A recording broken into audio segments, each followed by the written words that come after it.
കക്ഷത്തിൽ പൊടിയുന്ന ഉപ്പെടുത്ത് കഞ്ഞിയിലിടുക. ഈ പ്രയോഗം ഓർമ്മയുണ്ടോ?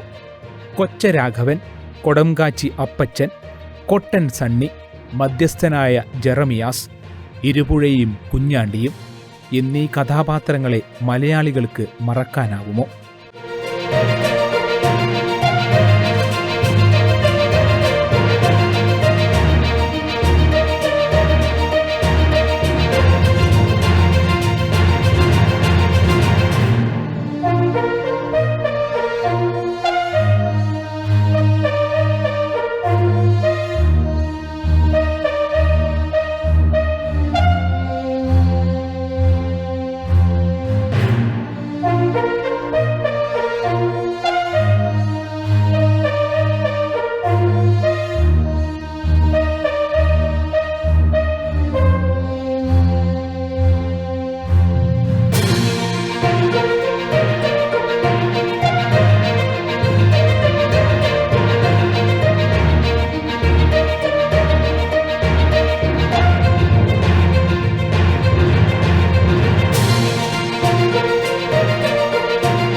ഒരു കുഞ്ഞിക്കാല് കാണാൻ ഭർത്താവിൻ്റെ സമ്മതത്തോടെ അയൽവാസിയെ പ്രാപിച്ച സിൽവിയും ഭർതൃപിതാവിൻ്റെ കുഞ്ഞിന് ജന്മം നൽകേണ്ടി വന്ന നീരവും ഉൾപ്പെടെ വായനക്കാർക്ക് ഒരിക്കലും മറക്കാനാവാത്ത പച്ച മനുഷ്യ ജീവിതങ്ങൾ വരച്ചുകാട്ടിയ മലയാളത്തിൻ്റെ സ്വന്തം എഴുത്തുകാരൻ.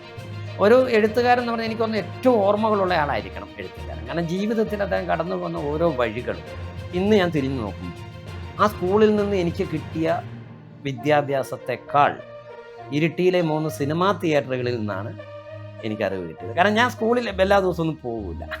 ഇതിപ്പോൾ എങ്ങനെ പുതിയ തലമുറ എടുക്കുമെന്ന് എനിക്കറിയില്ല, എന്ത് പ്രചോദനമാണോന്നും എനിക്കറിയില്ല. അന്ന് ഇരിട്ടിയിൽ നൂൺ ഷോ ഏപ്പടമാണ് മിക്കവാറും. അപ്പോൾ ഈ ഏപ്പടം എന്ന് പറഞ്ഞ് വരുന്നത് മുഴുവൻ ഭരതൻ്റെ പടങ്ങൾ, പത്മരാജൻ്റെ പടങ്ങൾ, അതുപോലെ തന്നെ നല്ല ഇംഗ്ലീഷ് പടങ്ങൾ. എനിക്ക് സ്കൂളിലേക്ക് ചെന്നപ്പോൾ എനിക്ക് പഠിച്ച ഭാഷയിലുള്ള ഒന്നും എനിക്ക് സ്കൂളിലില്ല. ഞാൻ ഇതുവരെ മനസ്സിലാക്കിയ മലയാള ഭാഷയൊന്നും ഒന്നും കിട്ടുന്നില്ല.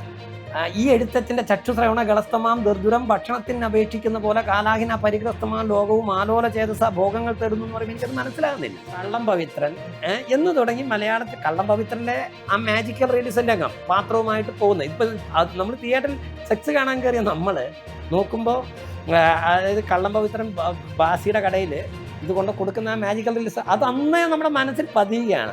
അത് മലയാള സിനിമയിൽ ഞാൻ കണ്ടിട്ടുള്ള ഏറ്റവും വലിയ മാജിക്കൽ റിയലിസ്റ്റിക് മൂമെൻ്റ് ആണ്. ആ മൂമെൻ്റ് നമ്മൾ ഒരു നൂൺ ഷോ കാണാൻ പോയിട്ടാണ് നമുക്ക് കിട്ടുന്നത്. കലയിൽ എവിടെ ആസ്വാദനം നമുക്ക് കിട്ടിയത് സ്കൂളിൽ നിന്നാണോ? ചോദ്യം ഇതാണ്. വിവാദങ്ങളുടെ കൂട്ടുകാരൻ, മണ്ണിൻ്റെ മണമുള്ള കഥാകാരൻ വിനോയ് തോമസ് മെയ് 17 വൈകുന്നേരം 6:30 സക്സസ് സ്റ്റോറിയിൽ എത്തുന്നു.